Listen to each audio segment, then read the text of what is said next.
Sharkan, ça dit quoi mon type? On est là, frérot. Hein? Donc, pour les gens qui te connaissent pas un peu, en 2-3 mots, ton parcours. Alors, mon parcours, comme je l'ai dit, Sharkan, SHRKN, un rappeur originaire de Dunkerque. J'ai vécu une partie de ma vie à Lille. Ok. Pas loin de vos locaux d'ailleurs. Mhm. J'ai vécu aussi à Montpellier pour une partie de mes études. Ok. Moi, après, je suis revenu aux sources dans le Grand Nord. Donc, Ok. il est parti faire son tour de garde dans le mur. Ok. Donc, tu étais venu à Lille pour les études? Exactement, ouais. J'ai fait une partie de... Montpellier pour les études? Lille 3, j'étais. Ok. Lille 3, j'ai fait de l'histoire. Totalement différent de ce qui se peut se trouver autour d'ici. Ah, c'est clair, hein. Donc, un vrai étudiant, quoi. Ah bah, on est studieux. Ah, ok.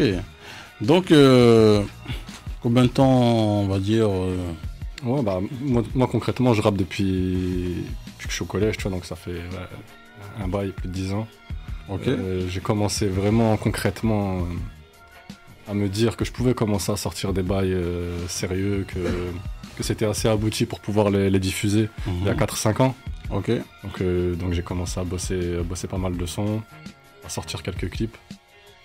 Et puis voilà, on n'a jamais arrêté, on a continué. Et puis j'ai sorti le projet Rosae 1 à l'été 2020. Donc c'est le concept de Rosae, voilà, c'est projet 5 titres. Moi là-bas, je suis un gars qui a beaucoup de codes de rap, tu vois. D'ailleurs, j'ai connu Kamos parce que vous avez fait une interview de l'Alco, qui est, je pense, mon rappeur préféré. Ok. Et je pense que ça peut paraître un peu paradoxal quand tu écoutes mon projet Rosae, c'est aux antipodes de ce que peut faire l'Alco.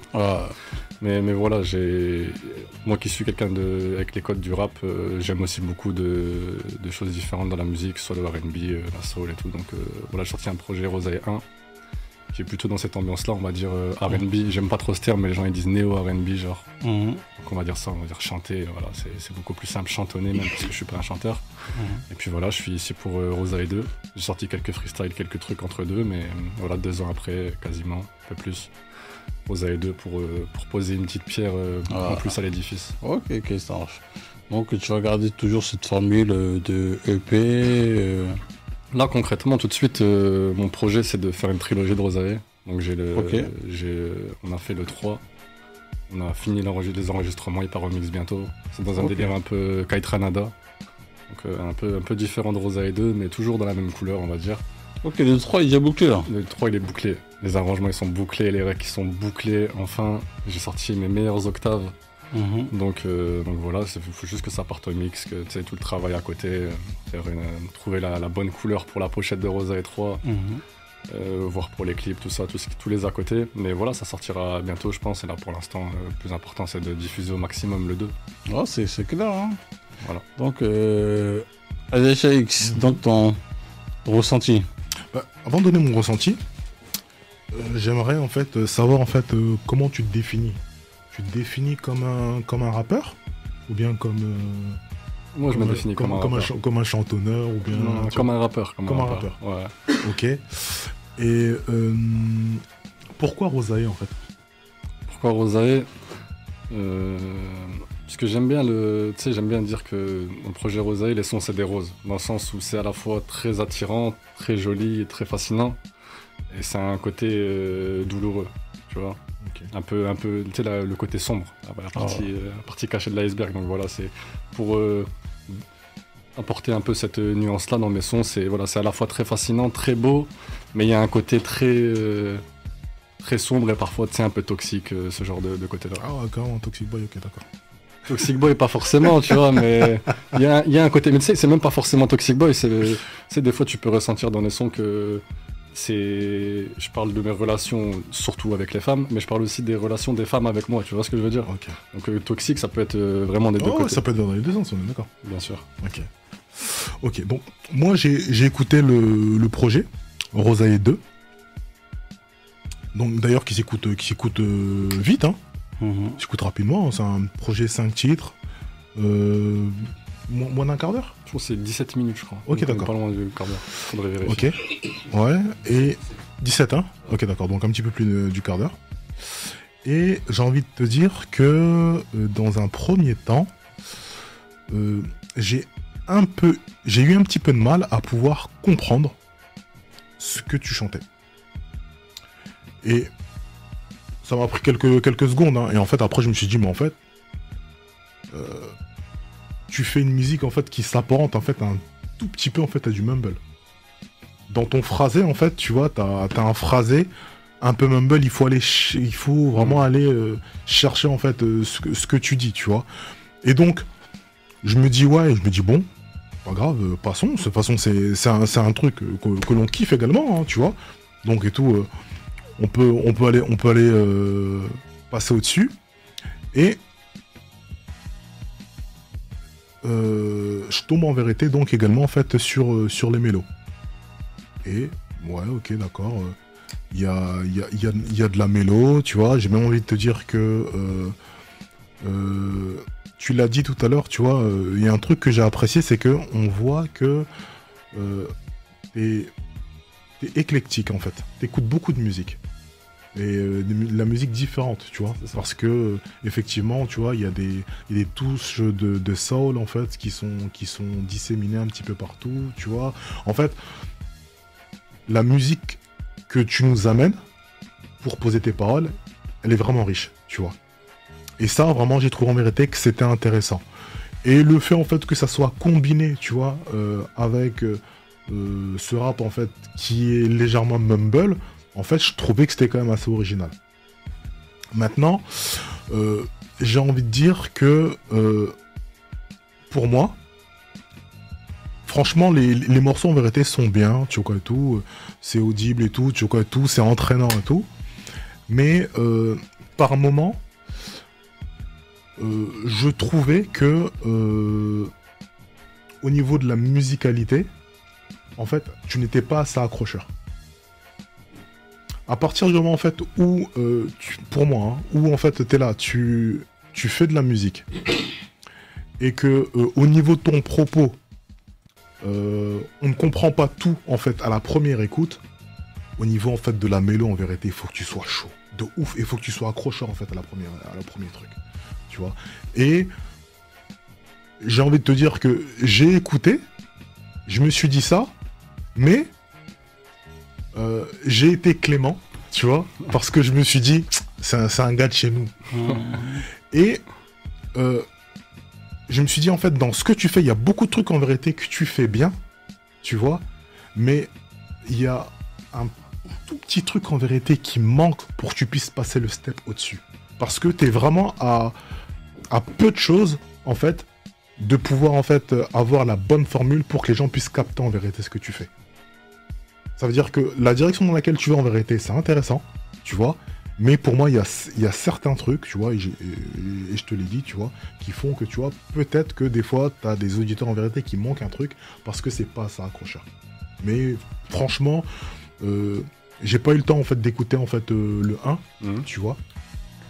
Mais je suis quand même parti regarder les clips qui vont avec. J'ai aimé l'esthétique. En plus, tu fais la part belle en fait à la région, à ta ville. Exactement. Tu vois et tout, hein. Donc franchement, c'est cool, tu vois. T'es là en plus, tu vois. Tu mets des moyens parce que tu vois, même les clips que tu fais en fait, ça se voit en vérité que c'est les moyens du bord, tu vois. Mais que c'est quand j'ai les moyens du bord, ça veut dire que tu mets de l'argent en fait, tu vois, que c'est toi qui le fais, qu'il n'y a pas de structure derrière toi, bien sûr, tu vois. Sûr.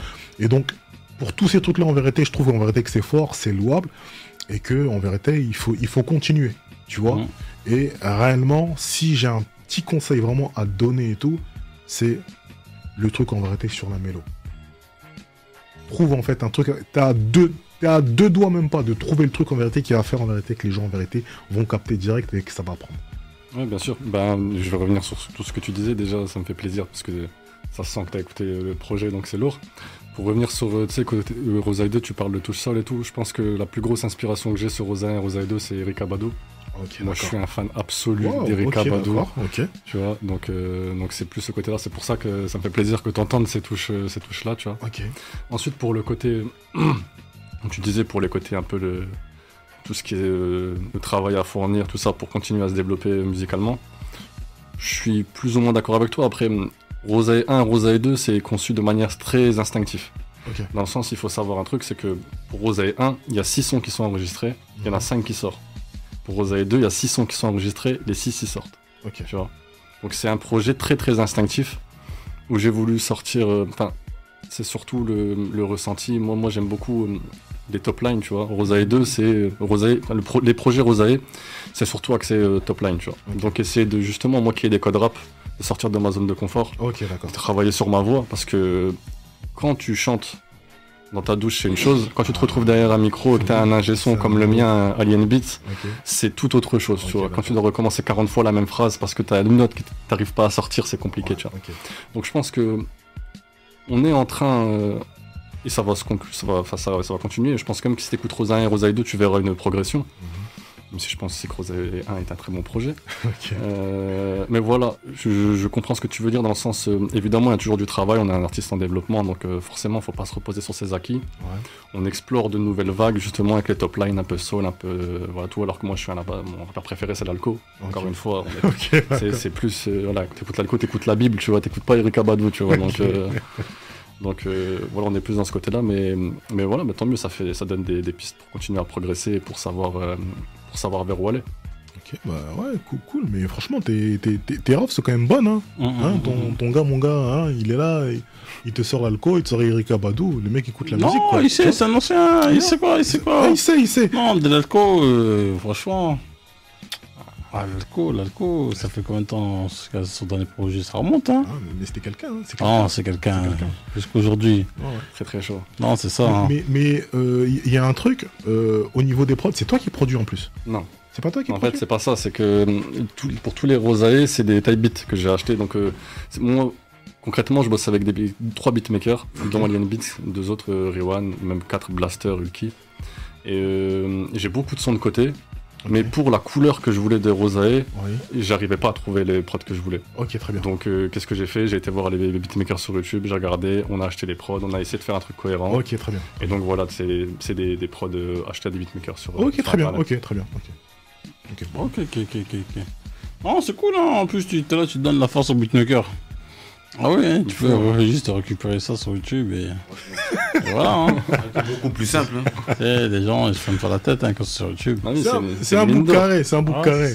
Il est carré. Ça fait des années même que je n'ai plus entendu parler d'histoire d'acheter des beats. Ça faisait longtemps. Ouais. Donc, du Bronx. Ouais. Hein, qu'est-ce que t'en penses? Bah déjà, comme on regarde là, j'ai 2-3 questions à poser avant. Dis-moi. Alors déjà, tu nous as dit, tu nous as donné cette belle exclue là, merci à toi. Que Rosae 3 est prêt. Donc s'il est prêt, ça veut dire qu'il arrive. Inch'Allah. Comme tu dis. Et donc, je voulais savoir, est-ce que dans un Rosae 3, sans vouloir spolier, évidemment, Bien sûr. est-ce que tu pousses encore plus dans le chant? Ouais, mais je pense pas plus dans le chant. Le gros problème sur Rosae 2, c'est la voix. En fait, et c'est un truc psychologique, une entrave psychologique de fou, donc je me suis rendu compte. Rosae 2, toutes les top lines et tous les sons écrits ont été faits, tu sais, de la nuit, en train de fumer et de boire quelque chose en chuchotant. Tu vois ce que je veux dire? Et ça, c'est incroyable comment j'ai du mal à le retranscrire au micro. Quand moi j'ai trouvé ma top line et mes textes en chuchotant, tu sais, ou en ayant une voix très faible, pour sortir une autre voix, avec plus de pêche et tout ça au micro, c'est beaucoup plus compliqué. Et pour Rosae 3, la plupart des sons, ils ont été top-linés en studio. Et donc là, vraiment, en termes de voix, j'avais l'impression que je pouvais faire beaucoup plus de choses. Donc en fait, je me lâche beaucoup plus sur la voix. Je sais pas si on peut dire que c'est plus chanté que Rosae 2, parce que ce qui compte sur le chant, pour moi, c'est la mélodie plus que la voix, au final. Même si, évidemment, la voix, ça compte énormément. Mais si on entend par, on va dire, de libération de voix, d'être plus à l'aise et tout, Rosae 3, ça sera davantage le cas. Donc des genres de... En fait, là, mais il a quand même donné une piste, en fait, là. Là, en gros, tu nous as quand même dit que le projet Rosae 2, il aurait peut-être eu, en fait, un autre impact si tu l'avais posé, en fait, en chantonnais. Franchement, ouais, c'est possible. C'est possible, mais d'ailleurs, je pense que le son qui ressemble le plus, si t'as écouté, qui ressemble le plus à la couleur que j'avais de base, c'est Rouge Caprice. Ok, d'accord. Et je pense que c'est peut-être pour ça que c'est mon son préféré, tu vois ce que je veux dire? Dans le sens où je fais Rouge Caprice, j'arrive en studio, je le pose, je suis arraché, frérot. Je suis arraché, j'ai pas de peps dans ma voix, parce que c'est bien mixé, donc tu fais pas forcément attention. Mais tu sens que je suis pas dans mon état normal, tu vois ce que je veux dire? En vrai de vrai, quand t'écoutes bien. Et c'est ça la couleur en vrai.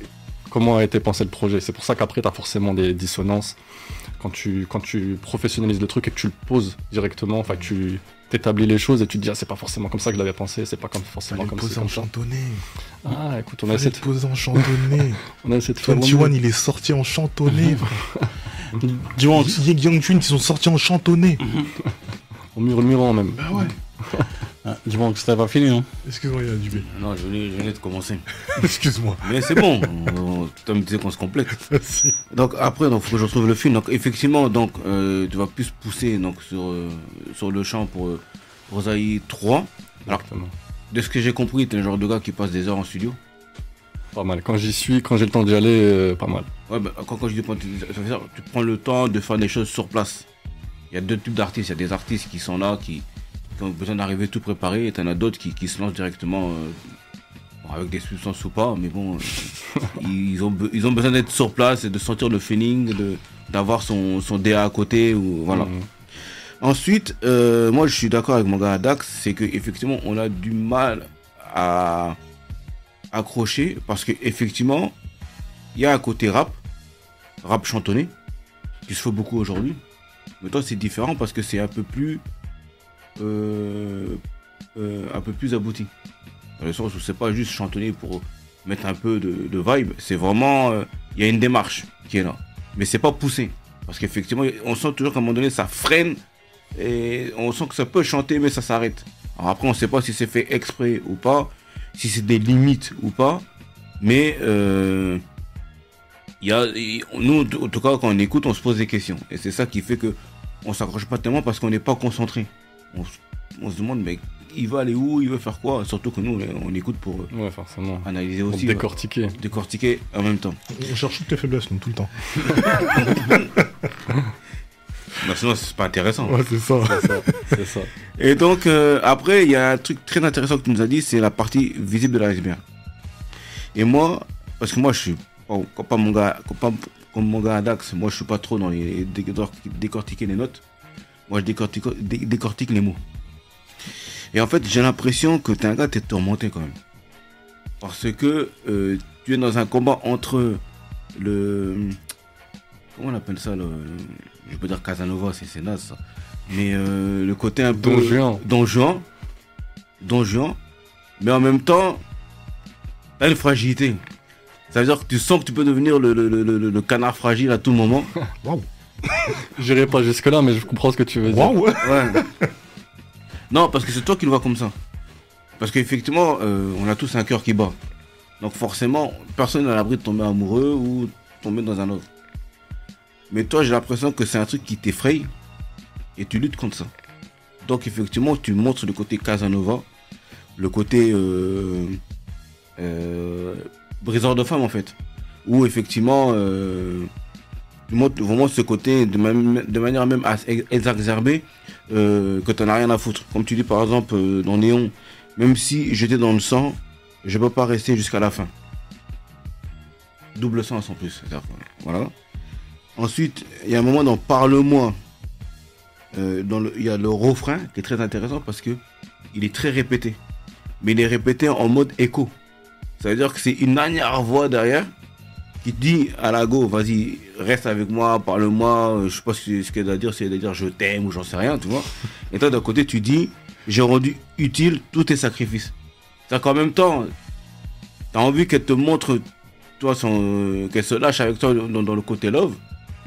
Toi, t'es prêt à le rejeter, mais tu veux toujours qu'elle revienne quoi qu'il arrive, parce que on sent que t'as besoin quand même qu'elle soit quand même là, quand même. Je te disais, il y avait un côté toxique. Et donc après il y a effectivement Rouge Caprice où tu dis où là vraiment là ça parle de canapé. Ah, c'est sensuel. Bébé crois en moi, je veux ton corps ce soir. Là vraiment c'est bon là il y a rien à dire, c'est les ébats. Il y a rien à rajouter. Et après il y a toujours ça hein, pendant que dans Soleil Noir tu dis pendant que je cherche un adversaire. Elle aimerait être le dernier. Mais tu vois, bébé, ton empire est mon... Là, je comprends pas très bien, tu dis dessert ou désert? Ton emprise me dessert. Ton emprise me dessert, voilà. Ton emprise me dessert. Et là, effectivement, c'est toujours ça qui fait que... Le jeu de mots est chaud, attention. Ton emprise me dessert. Desserré. Moi je vous dis, il y a beaucoup de jeux de mots dans les rosailles, faut tendre l'oreille. Faut comprendre. Faut comprendre. Mais effectivement, tu vois ce côté très tourmenté. Où effectivement, tu veux à un moment donné donner le cœur, mais à un moment donné, donner le cœur, tu sais pas ce que ça peut donner. Si ça va te rendre fragile, si ça te rend canard ou ça te rend je sais pas quoi. Mais on voit que ça te fait vraiment peur. Mais ça t'attire quand même. Franchement, je suis totalement d'accord avec toi. Tourmenté, c'est un très grand mot, mais je comprends totalement la couleur du mot, donc je vais le prendre. Mais tu sais, par exemple, c'est ce que je dis souvent pour expliquer la musique. Quand je parle de femme, tu sais jamais si je parle d'une pussy, si je parle de ma go, si je parle de mon ex, si je parle de la meuf que je veux et tout. Et en fait, c'est simple, c'est que des personnes dont je parle, la gente féminine dont je parle, c'est très chimérique. Tu vois, donc c'est une accumulation de plusieurs expériences de ma vie, une personne de qui je suis tombé amoureux, une personne à qui j'ai brisé le cœur, une personne à qui j'ai eu une relation d'un soir, une personne qui m'a quitté au bout d'un soir, peu importe, tu vois. C'est une accumulation de beaucoup de choses qui fait que, du coup, tu ressens, on va dire mes tourments, du coup, mais moi j'ai le côté un peu... Moi ce que j'aime, tu sais, avec les femmes, c'est la séduction. Tu vois, c'est ce côté... je dis souvent combat de serpent, tu vois ce que je veux dire? Et combat de serpent, c'est exactement ça. C'est que c'est fascinant, tu vois ce que je veux dire? C'est deux animaux qui sont très intelligents. On a un animal qui est très intelligent, pardon. Et t'as un côté très fascinant, mais particulièrement dangereux, le venin, tout ça, tu vois. Donc ça colle avec l'explication que j'avais de Rosae. Pourquoi Rosae? Ça colle avec mon image, dans le sens, j'ai... comment dire? Des relations avec les femmes qui sont parfois, voire souvent légères. Est-ce que c'est ce que je veux ou pas? Je sais pas. Ça, c'est une autre question. Tu vois ce que je veux dire? Est-ce que je recherche autre chose ou pas? Ça, c'est une autre question. Est-ce que j'aimerais autre chose ou pas? Ça, c'est une autre question. Et je pense que ça se ressent totalement. Je suis totalement d'accord avec toi dans ma musique. Des fois, mais tu sais pas ce que je pense en fait. Tu te dis, bon, bah, il en est où en fait? Est-ce qu'il veut absolument devenir un canard et se mettre bien et oublier toutes ses pussies? Ou soit, est-ce qu'il veut vraiment se bloquer pour rester dans sa luxure et dans sa légèreté? C'est le terme tourmenté était un bon terme. En tout cas, tu reconnais que la tentation est présente. Oui, bien sûr, la tentation elle est présente. Mais après, la tentation elle est présente des deux côtés, dans le sens continuer à, on va dire, vulgairement à s'amuser. C'est tentant. Ça a on va dire, des bons côtés et des mauvais côtés, pour simplifier les choses. Et on va dire, entre guillemets, se poser. Ça a son côté tentant aussi, ses avantages et ses inconvénients. Partager entre les deux, un coup tu vas à la gauche, un coup tu vas à la droite, t'es indécis. Tu peux avoir le côté toxique, tu peux avoir subi le côté toxique qui t'a fait rendre toxique plutôt, peut-être. C'est beaucoup de choses qui fait que c'est partagé. Voilà. En tout cas, ce qui résume vraiment cet état d'esprit-là, c'est la phrase « Je peux pas vraiment avoir tort, vu que je ne fais pas beaucoup d'efforts. » Tout est dit dans cette phrase-là. Merci. Tout est résumé dans le projet. Après, effectivement, l'artistique est beaucoup au service de cela. Et effectivement, c'est là où, à mon gars, il va falloir trancher. Je sais pas où tu vas aller, je vais pas ton DA, mais à un moment donné, il faut trancher. Parce que franchement, c'est là où la couleur, elle apparaît. Et quand il y a un contenu, que ce soit au niveau des textes, au niveau de l'état d'esprit, au niveau, tu vois, de la mentale, la couleur, là, donne tout. Okay. Au niveau du ressenti. Parce que avec l'analyse que mon gars vient de faire, tu vois, ça veut dire que les textes sont bien écrits. Et vu que les textes sont bien écrits, il y a un moment donné où en fait, au niveau de la manière dont c'est posé, il faut faire un choix. Ça veut dire que soit en vérité c'est posé de manière très très claire, qu'on comprenne tout de suite, parce que il a sorti une phrase tout à l'heure, on parlait de jeu de mots, un jeu de mots en fait à double sens. Ça mérite mieux que du mumble. Tu vois? Ouais, je vois. Mais dans ce cas-là, lorsque tu veux faire en vérité, tu peux, hein, en vérité, cacher ces trucs-là derrière un mumble. Tu peux le faire. Ça peut m'être super intéressant parce que j'ai envie de te dire que ça donnera même en fait l'occasion de pouvoir réécouter et comprendre des choses et faire durer ta musique plus longtemps. Mais derrière ça, il faut réellement en vérité que ta top line ou bien que ta mélodie en vérité soit super efficace. J'ai envie de te dire, si t'as un exemple en vérité à prendre et tout, mon frère, c'est Drake en fait. C'est un mec en vérité, il blague pas sur ces bails-là en fait. Ouais, c'est sûr. Tu vois, c'est un mec qui, au niveau en vérité donc de ses top lines et tout, il a toujours la bonne mélodie au bon moment sur le bon instru. Et lorsque tu vas au-delà de la mélodie, lorsque tu écoutes les textes et que tu entends cette fragilité, tu te dis waouh, en fait, comment il a écrit ça, c'est dingue en fait. Oui, j'entends totalement. Et je suis d'accord avec toi dans le sens. Et je comprends pourquoi ça se ressent. Comme je te dis, moi là-bas, je suis un rappeur. Ce qui fait que moi, écrire, frérot, des freestyle rap, tout ça, ça découpe, y a pas de souci. Je découpe depuis 10 ans, tu vois. Chanter, c'est depuis quelques années. Oui, ok. Tu vois bien sûr. Donc en fait, je viens avec un truc chanté, mais t'entends tout de suite que j'ai des codes rap. Tu vois ce que je veux dire? Tu te dis, lui, il y a un minimum, il sait rapper. Tu vois, même si alors qu'en vrai, je rappe même pas vraiment, à part dans le dernier son Skyline, c'est la deuxième partie du morceau où je rappe un peu. Et encore, c'est vraiment du freestyle. Parce que je voulais mettre une petite cerise, c'est tout ce que je voulais faire, tu vois, mais on l'a mise. Mais voilà, j'arrive avec les codes rap et maintenant le travail, il est tout autour, comme vous dites, de toute façon, les sonorités, les top lines, tout ça. J'estime que, moi personnellement, je suis plutôt bon en top line, dans le sens où c'est pas des top lines que tu vas entendre couramment dans le rap français. Ouais. Tu vois ce que je veux dire? Tu te sens, comme tu me dis, des influences États-Unis, américaines. Moi, c'est beaucoup Erykah Badu, et j'aime beaucoup Jamiroquai, Janelle Monáe, je peux te citer mille trucs, tu vois. Les yeux internet, plein de trucs. Et donc voilà, moi j'aime bien ce côté top line. Moi, quand j'écoute mes top lines, je me dis, ça au moins dans le rap français, je l'ai pas entendu. Tu vois. Et je pense qu'il y a vraiment ce travail-là à faire entre ce que je veux faire, ce que j'aime faire, ce que j'aime bien faire, ce que j'ai envie de bien faire. C'est de trouver, comme tu dis, le truc efficace en plus de ça. Tu vois. Vraiment, quand tu tires une balle, tu la tires entre les deux yeux. Après, j'ai envie de te dire, je pense que tout en fait est question d'équilibre. C'est-à-dire qu'il y a un moment donné où, si en fait tu veux nous amener en fait des top lines vraiment différentes en vérité de ce qu'on peut entendre, à ce moment-là, tu dois être en fait un petit peu plus conventionnel en fait au niveau des sons. Il faut que tu sois efficace dans le son. Si tu nous ramènes beaucoup de richesse en vérité dans le son, tu dois être en vérité un petit peu plus simple en fait au niveau des tons. Ouais, je vois ce que tu veux dire. Il y a une histoire d'équilibre en fait à chaque fois. Bien sûr. Je suis d'accord avec toi. Mais on va y arriver, on va vous y amener. Il n'y a pas de problème. Il n'y a pas de problème. Il n'y a pas de raison. On est preneur, t'inquiète pas. C'est ça. Il n'y a pas de raison. Écoutez, Rosae 3, tu vas swinguer, t'inquiète. Pas de soucis, c'est bon. Mais on t'a pas dit, on va dire, tu sais, quand tu utilises de vocaux, oui, on dirait que ça fait un peu PNL, du genre, sur l'esprit. On m'a déjà dit, vraiment dans l'idée, mais je pense que musicalement, ce que je fais, c'est tellement différent de PNL que t'as l'idée, tu te dis ça ressemble un peu et tu l'oublies vite. Tu te dis pas que je suis une pâle copie de PNL, tu sens vraiment... En fait, tu vas reconnaître les 5% ou 10% où j'ai du commun avec eux, et tu vas vite voir les 90% que j'ai pas en commun avec eux. Tu vois. Je pense que c'est plutôt ça. Ok. À la différence de PNL, il y a quand même du contenu chez lui.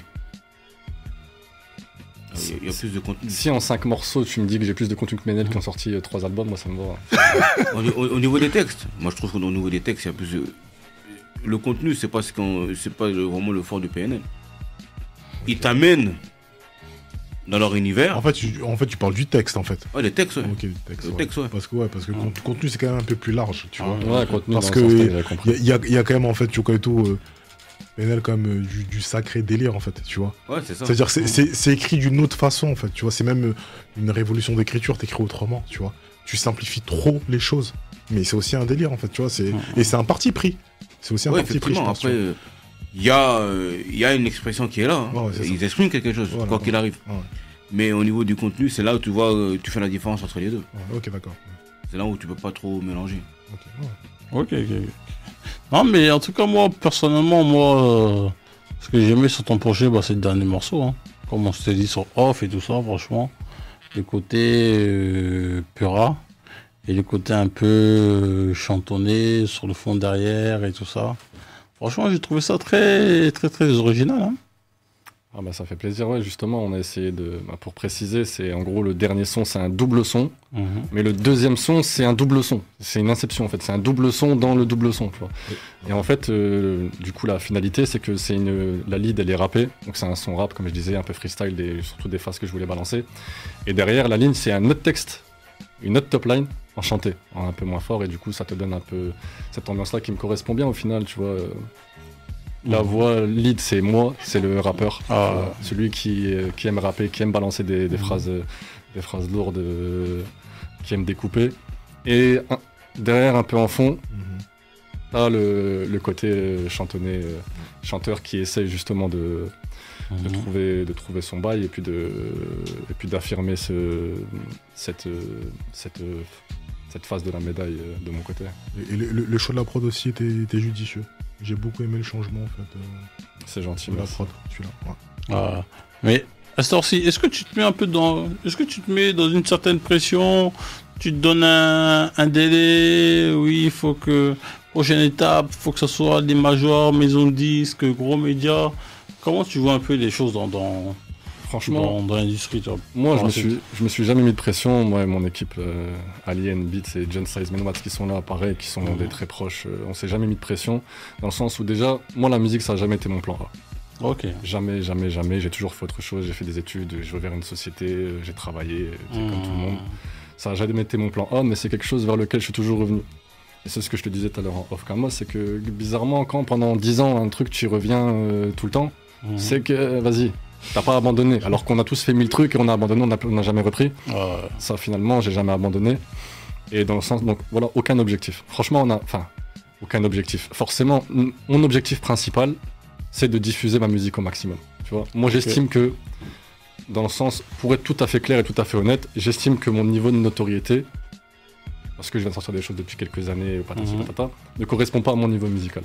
Ok. Donc on va dire, si on peut dire les choses, tu es prêt pour la Ligue 1? Est-ce que tu es prêt pour la Ligue 1? Frérot, je suis prêt pour la Coupe du Monde au Qatar même. Il m'appelle demain, je remplace Karim Benzema s'il veut, y a pas de souci.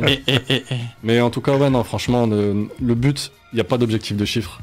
Si demain on me dit que j'ai fait 1 million, super. Si demain on me dit que j'ai fait 1000, mais que les 1000 personnes elles m'ont fait des retours incroyables et qui me disent, un peu comme vous, qui ont vraiment écouté le projet, qui vont trouver les points forts, les points négatifs, moi ça c'est bien, parce que je me dis, tu touches un minimum les personnes, t'attises un minimum leur intérêt, et c'est comme ça qu'il faut bien partir de quelque part. Donc après les chiffres, ça, on s'en fout. La plupart des gens aujourd'hui, tout le monde dit que chacun achète des streams, des vues sur YouTube. Nous on fait... L'objectif c'est de diffuser sa musique au maximum, c'est pas non plus de jeter une bouteille à la mer et de se dire bon, avec un peu de chance ça va atterrir. C'est quand même un peu important les chiffres, non? Franchement,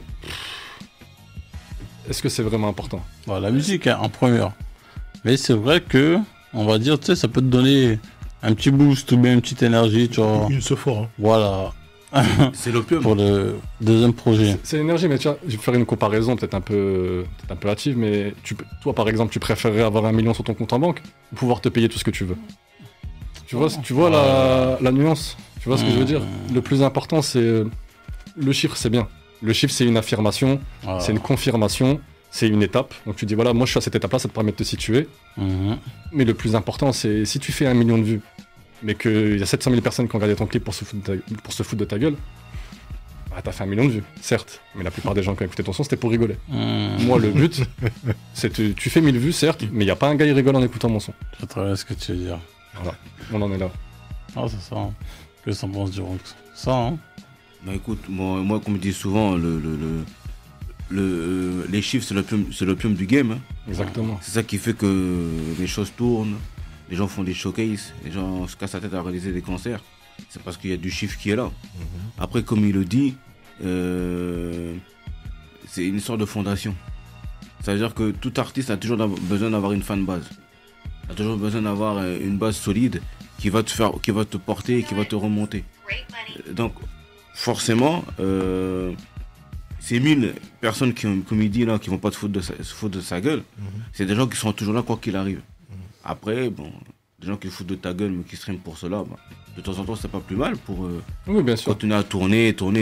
Dans la finalité, bien sûr, dans le sens, je sais plus qui disait ça, mais c'est un gars de la com qui avait dit qu'on parle de toi en bien ou en mal, ce qui compte c'est qu'on parle de toi. Évidemment, dans ce sens-là, mais encore une fois, moi le but c'est de faire moi j'aime la musique. J'aime aller en studio, j'aime faire des top lines, poser des top lines, je les sors, les gens ils aiment, c'est parfait, les gens ils aiment pas, je les aurais sortis, encore une fois, c'était pas mon plan A, donc les chiffres, encore une fois, c'est pas forcément ce qu'on... Tu regardes toujours un petit peu pour savoir si les gens ils ont aimé, parce que c'est quand même un significatif. Mais je pense que les retours et l'aboutissement, c'est le plus important. Ok, non, il a parlé d'un vrai truc. Non, il a parlé vrai. Hein. Il a parlé d'un vrai truc et j'ai envie de te dire, si on devait définir en vérité ce nouveau concept, parce que c'est même pas un nouveau concept, c'est un concept qui est déjà présent et tout, mais que les gens ne prennent pas en considération, on pourrait parler en fait de la qualité du chiffre. Tu vois, Qualité des chiffres, la qualité du chiffre, en fait. C'est-à-dire que quand tu es là, tu fais 100 000. En fait, les 100 000, là, est-ce que c'est des 100 000 en vérité qui vont se concrétiser ou bien ce sont des 100 000 en vérité qui sont juste là, en fait, une fois? Et ça, c'est vrai, ça veut dire que la qualité du chiffre, en fait, c'est plus important, en fait, que le chiffre en lui-même. Même quand on entend, par exemple, des artistes qui font des je sais pas combien de streams et qu'ils n'arrivent pas à remplir des salles de concert. Ah ouais, c'est ça, la qualité du chiffre. C'est vrai. C'est le nouveau concept, comme la qualité du chiffre. La qualité du chiffre. La qualité du chiffre. Quand tu es une superstar sur Spotify mais que tu n'arrives pas à booker une salle, c'est compliqué, tu vois. Donc ça veut tout dire. Les gens, ils sont pas prêts à venir se déplacer pour toi. Cliquer pour rigoler ou pour passer le temps, ils le feront, mais pour aller en salle, est-ce qu'ils le feront? Je suis pas sûr. C'est-à-dire qu'ils peuvent partir à tout moment. Ouais, c'est ça. C'est ça. Comment c'est la qualité? Oh, c'est ça. C'est le concept du jour. Voilà, la qualité du chiffre. Voilà, Ouais, j'ai amené un nouveau bail. C'est Tu pourras ça, faire une nouvelle chronique chaque Non, c'est semaine. ça. Au moins, t'es pas venu pour rien. Ah oui. Ouais. On a bien échangé. Non, franchement, en tout cas, des dates de prévues, concerts, comment tu vois un peu les choses là? On est en train d'y travailler. Pour l'instant, il n'y a rien de fixé, donc je ne vais rien annoncer. Rosae 3 sortira, je pense, je suis quasiment sûr, premier trimestre 2023. Ah, t'es chaud. Hein. Comme ça me laisse le temps, moi, un peu de bien promouvoir Rosae 2, tu vois, encore une fois, de ne pas juste sortir ça et puis j'attends de voir ce qui se passe, tu vois. Non, essayer de le diffuser au maximum. Encore d'ailleurs un grand big up à vous de m'avoir invité, d'avoir écouté le projet et d'avoir été aussi instructif, c'était cool. Ma toilette d'être passée. Mais d'ailleurs, moi j'ai une autre question. Dis-moi. Je vais me permettre. Si tu viens de DK City, Exactement. on n'a pas beaucoup de gens de DK qui viennent ici. Le Studio, l'ancienne. Ouais. On en parlait tout à l'heure. Ben PLG, toi, quand t'es venu. Ouais. Mais non. Tiens, il y a quand même une scène. Comment ça se passe en fait pour vous là-bas en fait? Franchement, Dunkerque, il y a beaucoup de rappeurs. Franchement, il y a beaucoup de rappeurs. Il y a même, j'ai même envie de te dire, il y a beaucoup de gens qui font beaucoup de choses. T'as beaucoup de graffeurs, beaucoup de danseurs, beaucoup de gars un peu partout. Après, à Dunkerque, il y a un peu une tendance. Après, c'est une petite ville, tu sais, forcément. Donc, t'as pas autant d'exposition ou de facilité, c'est que ce soit pour aller en studio, pour avoir du réseau ou quoi, que dans une ville comme Lille ou comme Paris, forcément. Mais les gens, ils travaillent un peu tous de leur côté. Tu sais, t'as le côté un peu... chacun se croit trop fort et donc chacun se dit vas-y, moi je fais un bail de mon côté, ça va prendre pour moi et pas pour les autres. Il y a une scène qui est présente, on va dire totalement locale, quoi. Ok. À 98% locale. Ok. Et quand tu parles de réseau, tu parles de quoi? Non, quand je parle de réseau, je veux dire quand tu es dans une ville comme Dunkerque, pour avoir des contacts du réseau, c'est plus compliqué que quand tu es... Il faut leur envoyer le message, les mecs descendent à Lille. Non, c'est ça. Hein. Ils ont un peu du mal à se mélanger. C'est à 1h d'ici, hein. 45 minutes. Même pas, 45 minutes. Bah ouais, comme moi, s'il me croyait pas tout à l'heure, il m'a dit 1h30. Ouais. Non, c'est 45. Mais non, C'est 45 Non, minutes. je pensais que c'était loin. tu confonds avec Calais. C'est Calais, non? Non, mais nous on allait, hein, à DK. Franchement. À la plage, l'été. À la plage. Ah. Allez voir les Beach Boys. Le sable fin. La digue. Non, en tout cas, franchement, Sharkan, le projet est bon. En tout cas, continue. Et continue à avoir ton délire, ton univers. Et t'as quelque chose, hein. Faut continuer à travailler, mon type. C'est gentil, merci. Et quand le prochain projet arrive, hein, maintenant tu connais la maison. Mais bien sûr. Tu connais l'endroit et tout ça, tu passes. Et... J'appelle même pas, je viens direct. Ah, direct, hein, la porte est toujours ouverte en tout cas, tous les mercredis. La porte elle est ouverte tout le temps. Hein, donc même si t'es de passage à Lille en train de frapper un grec ou un... Avec grand plaisir, 23h, tu passes, hein, voilà, tu emmènes un Dutch et c'est bon. Avec grand plaisir. Donc, en tout cas, on va passer à la session freestyle, hein, mais on partira de l'autre côté faire les enregistrements de la session freestyle. Hein. Ça va te découper. Ah, ça va découper. Je peux te dire que ça va pas chanter ce soir. Il y a personne qui va entendre mon octave. Ok. En tout cas, force à toi. Nous, on se retrouve la semaine prochaine. Force à l'équipe, hein, qui sont derrière. Les ombres de l'ombre, il y a toujours des ombres de l'ombre, hein, derrière les artistes. Hein. Les meufs de l'ombre aussi. Ah, c'est ça. Hein. Donc, ce sont des fantômes, hein, donc, mais avec plein d'idées en tête. Hein. Exactement. Donc, on fait comme ça, force à toi, tu connais la route. Au plaisir. On se retrouve la semaine prochaine. Force à vous. Peace. Camus de Nostradamus.